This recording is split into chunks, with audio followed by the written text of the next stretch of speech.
بسم اللہ الرحمن الرحیم۔ ریاکاری کا اتنا بڑا نقصان۔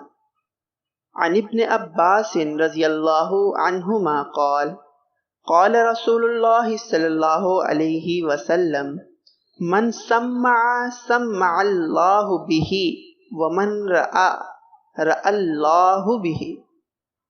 ترجمہ: حضرت ابن عباس رضی اللہ عنہما روایت کرتے ہیں کہ رسول کریم صلی اللہ علیہ وسلم نے ارشاد فرمایا، جو آدمی لوگوں کو سنانے کے لیے کوئی کام کرے گا اللہ تعالیٰ اس کی ذلت لوگوں کو سنائے گا، اور جو لوگوں کو دکھانے کے لیے کوئی کام کرے گا اللہ تعالیٰ اس کے عیوب لوگوں کو دکھائے گا۔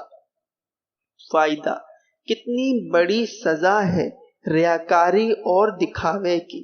اللہ ہم سب کی حفاظت فرمائے، آمین۔